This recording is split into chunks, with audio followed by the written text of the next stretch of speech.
గోర భవిత ఛానల్ ప్రేక్షకులకు స్వాగతం. ఈరోజు మనం పుస్తకం మారింది బాసు అనే అంశం గురించి తెలుసుకుందాం. ఒకప్పుడు పుస్తకాన్ని హస్తభూషణం అనేవారు. అంటే చేతికి ఆభరణం లాంటిది, అందాన్నిచ్చేది అని. ఇప్పుడు ఆ స్థానాన్ని స్మార్ట్ ఫోన్ లాగేసుకుంది. అంత మాత్రాన పుస్తకాన్ని వదిలేసినట్టేనా? లేదు. ఇప్పుడు పుస్తకం సర్వాంతర్యామి. కనిపించదు కానీ మన వెంటే ఉంటుంది. ఎప్పుడు కావాలంటే అప్పుడు, ఎక్కడ కావాలంటే అక్కడ చదవచ్చు, వినొచ్చు, స్నేహితులతో చర్చించనూవచ్చు. హస్తభూషణంగా మారిన ఆ స్మార్ట్ ఫోనే ఇప్పుడు మన పర్సనల్ లైబ్రరీ కూడా. బుక్ ఫెయిర్కి వెళ్ళారా? పక్క ఫ్లాట్లో ఉండే కవితను అడిగింది లక్ష్మి. ఇంకా లేదు, మీరు వెళ్ళారా? ఎదురు ప్రశ్నించింది కవిత. నేను కొన్ని పుస్తకాలు కొనుక్కోవాలి, ఇవాళ సాయంత్రం వెళ్తాను అని చెప్పింది లక్ష్మి. అయితే మీతో నేను కూడా వస్తాను. పిల్లలకు పనికొచ్చే పుస్తకాలు ఏమైనా కొంటాను. లేకపోతే హోంవర్క్ అవ్వగానే ఫోన్ తీసుకుని వీడియో గేమ్స్ ఆడుతున్నారు. అవును, మీరేమీ అనుకోనంటే ఒక మాట అడగొచ్చా? సంకోచిస్తూ ప్రశ్నించింది. అడగండి, స్నేహితులం, మన మధ్య అనుకోవడం ఏముంది? మీరేమో ఏ కాస్త ఖాళీ దొరికినా పుస్తకాలు చదువుతుంటారు. మీ అబ్బాయి అమ్మాయి ఇద్దరూ ఆఫీస్కి కాలేజీకి వెళ్తూ వస్తూ ఎప్పుడూ చెవిలో ఇయర్ఫోన్స్ పెట్టుకునే ఉంటారు. ఇంట్లో చూసినా ట్యాబ్తోనో ల్యాప్టాప్తోనో కనిపిస్తారు. పుస్తకం పట్టుకోగా చూడలేదు వాళ్ళని అంది కవిత. అదా మీ సందేహం? చదవడం వాళ్ళకి అలవాటే. నేను ప్రింట్ పుస్తకాలు చదివితే వాళ్ళిద్దరూ డిజిటల్ పుస్తకాలు చదువుతారు, ఆడియో బుక్స్ వింటారు. అందుకే ఎప్పుడూ చెవిలో ఇయర్ఫోన్స్తో ఉంటారు. రోజు రాత్రి భోజనాలు కాగానే మా ఇంట్లో ఓ గంటసేపు పుస్తకాలపైనే చర్చ జరుగుతుంది అని చెప్పింది లక్ష్మి. అది విని ఆశ్చర్యపోయింది కవిత. ఈ తరం పిల్లలు పుస్తకాలకు దూరమైపోతున్నారన్న తన అభిప్రాయం తప్పన్నమాట అనుకుంది.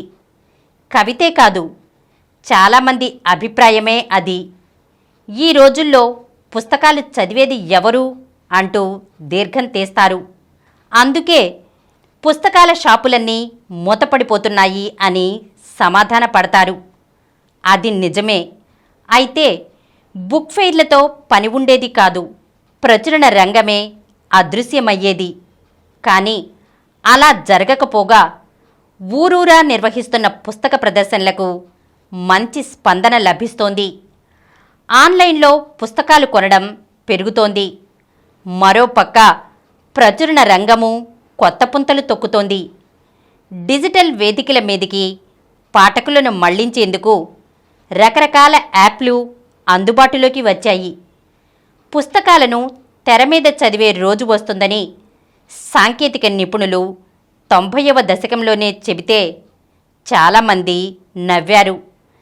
పెద్ద కంప్యూటర్ ముందు కూర్చుని బ్లింక్ అవుతున్న కర్సర్ని కళ్ళు చిలికించి చూడడాన్నే వాళ్ళు ఊహించుకున్నారు. కానీ హాయిగా మంచం మీద పడుకుని ఐప్యాడ్లోనో స్మార్ట్ ఫోన్లోనో చదువుకోవడం అనేది అప్పుడసలు ఊహకైనా అందని విషయం. కానీ ఇప్పుడో 2021 నుంచి 2026 వరకు ఈ బుక్స్ మార్కెట్ ఏటా 4% చొప్పున పెరుగుతోందంటోంది క్వార్ట్జ్ రీసెర్చ్ వారి అధ్యయనం. కోవిడ్ పరిణామాలకు తోడు ట్యాబ్లెట్, ఐప్యాడ్ల వాడకం పెరగడము, పుస్తకాలకు సంబంధించి పలు యాప్లు అందుబాటులోకి రావడము దీనికి కారణమని పేర్కొంటోంది. కిండిల్ ద్వారా ఈ బుక్ల మార్కెట్లో మొదటి నుంచి అగ్రస్థానంలో ఉంటున్న అమెజాన్ 2021 తొలి త్రైమాసికంలో కేవలం ఈ బుక్ల అమ్మకాల ద్వారా ఏకంగా 8,300 కోట్ల రూపాయలు సంపాదించిందట. ఈ ట్రెండ్ని గుర్తించిన ప్రధాన ప్రచురణ సంస్థలన్నీ ఈ బుక్ల వైపు దృష్టి సారించాయి. ప్రపంచ దేశాలతో పోలిస్తే ఆసియావాసులు, అందులోనూ భారతీయులే పఠనాభిలాషులని తెలుస్తోంది. మన దేశంలో పుస్తక ప్రియులు వారానికి సగటున 10 గంటల 42 నిమిషాలు పుస్తకాలతో గడుపుతున్నారట. థాయిలాండ్, చైనా మన తర్వాత ఉండగా అమెరికా లాంటి దేశాలు మాత్రం చాలా వెనుకబడి ఉన్నాయి. అసలు పుస్తకాల్ని ఎందుకు చదువుతారు అని ప్రశ్నిస్తూ ప్యూ రీసెర్చ్ వారు కొన్నేళ్ల క్రితం ఓ అధ్యయనం చేస్తే 100 మంది పాఠకుల్లో 26 మంది కొత్త విషయాల్ని నేర్చుకోవడానికి చదువుతామన్నారట. 15 మంది సమస్యలన్నీ మర్చిపోయి ఊహల్లో విహరించడానికి, 12 మంది వినోదానికి, మరో 12 మంది మనశ్శాంతికి చదువుతుండగా 6 కాలక్షేపానికి చదువుతున్నామన్నారట. 4 ఆధ్యాత్మికానందం కోసం, 3 అలవాటు పెంచుకోవటానికి చదివితే 2 మాత్రం కేవలం కొత్త పుస్తకాన్ని చేత్తో తాకి ఆ వాసన పీల్చేందుకే పుస్తకాల్ని కొంటున్నామని చెప్పారట. మిగిలిన వారంతా చదవడం ఇష్టం, అదొక అలవాటు అన్నారట.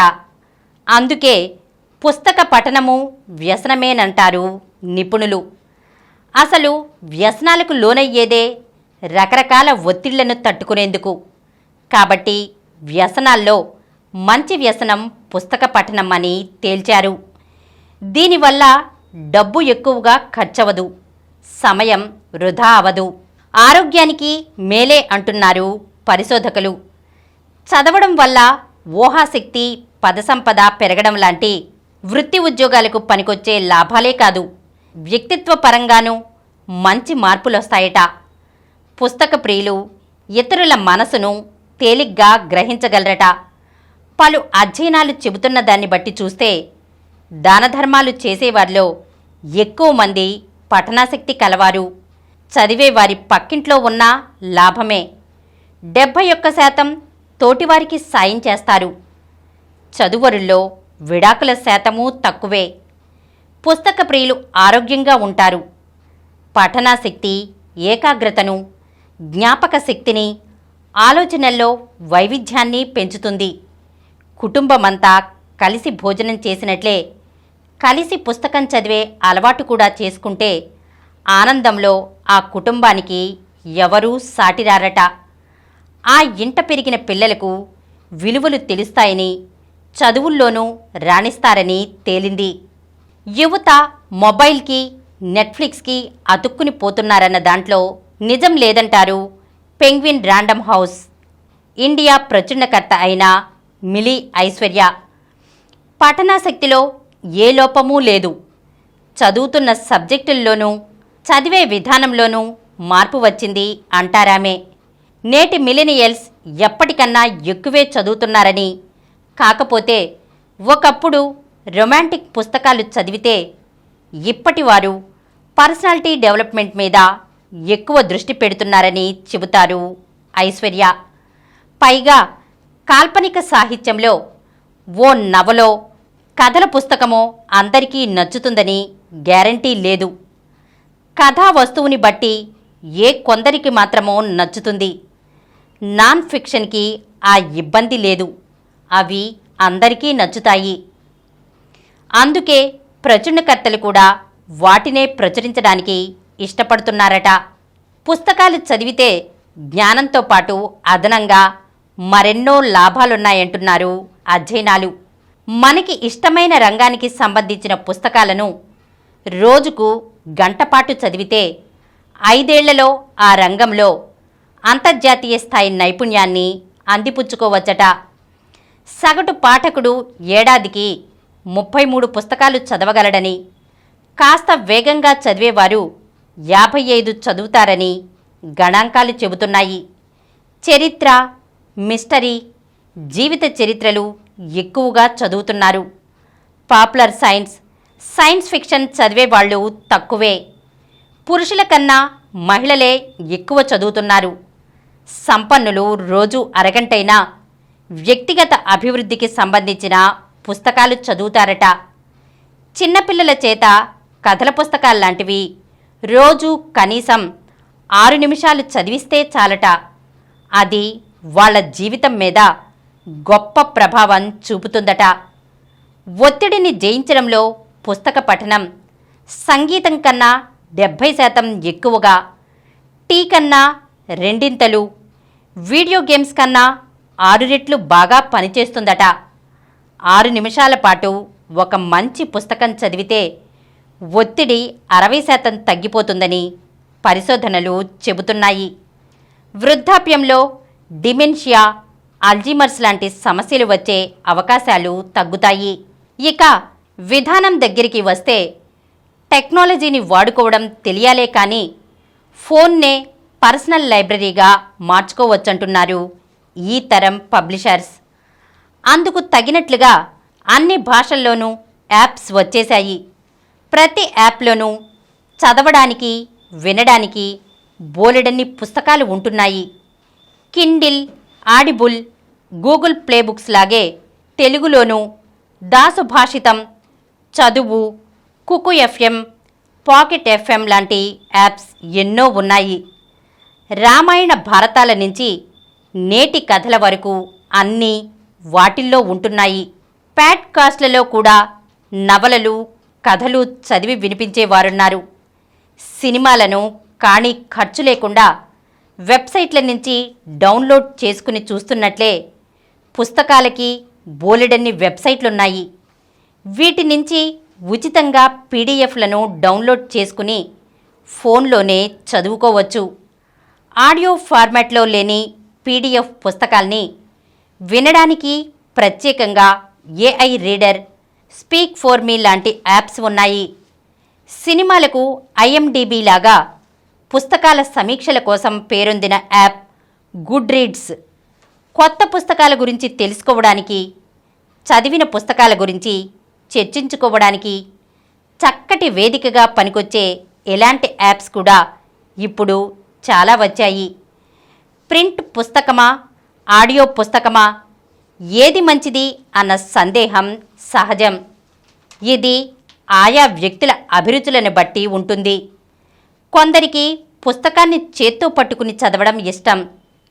ఈ రీడర్ ఉంటే పుస్తకాల్ని మోసుకెళ్లాల్సిన పని ఉండదని, ఎక్కడైనా ఎప్పుడైనా చదువుకోవచ్చని అనుకుంటారు ఇంకొందరు. సౌకర్యం సంగతి అలా ఉంచితే అలవాట్లు, సామర్థ్యము కూడా ఏది ఎంచుకుంటే మంచిదో నిర్ధారిస్తాయి. కొందరికి విజువల్ మెమరీ ఉంటుంది. అచ్చులో చూసింది చూసినట్లుగా గుర్తుంచుకుంటారు. విన్నది అంతగా గుర్తుండదు. అలాంటి వారికి ప్రింట్ పుస్తకాలే మంచిది. అయితే అవి చదవాలంటే ఖచ్చితంగా సమయం కేటాయించాలి.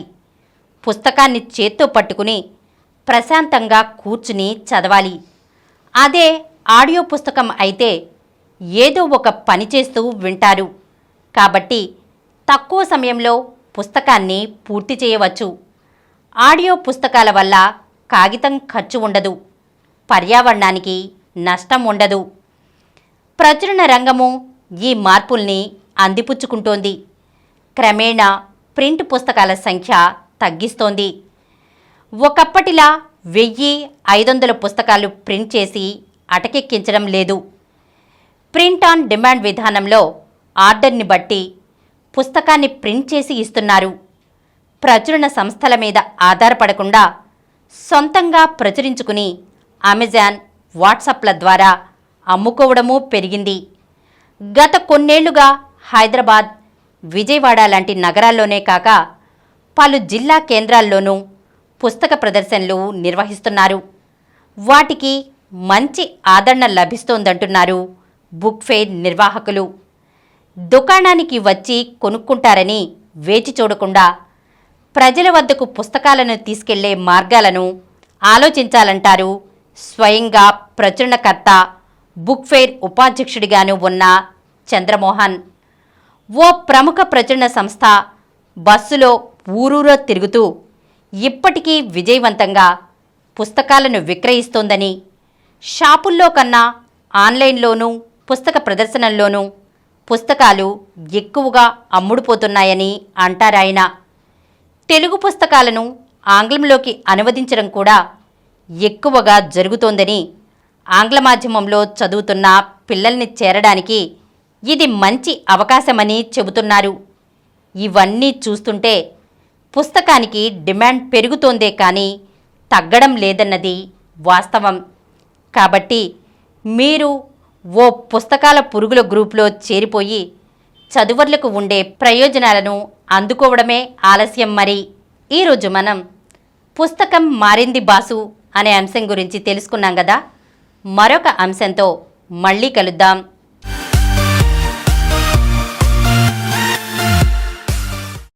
ఈ కార్యక్రమం మీకు ఎంతో నచ్చింది కదా.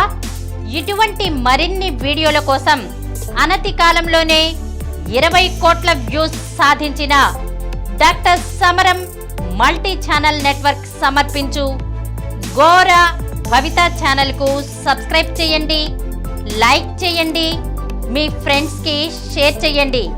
అలాగే ప్రక్కనున్న గంట సింబల్ని ప్రెస్ చేయడం మర్చిపోకండి. Please download Samaram Multi-Channel app and watch your favorite channels from your mobile. App available on Google Play Store and subscribe to the channels.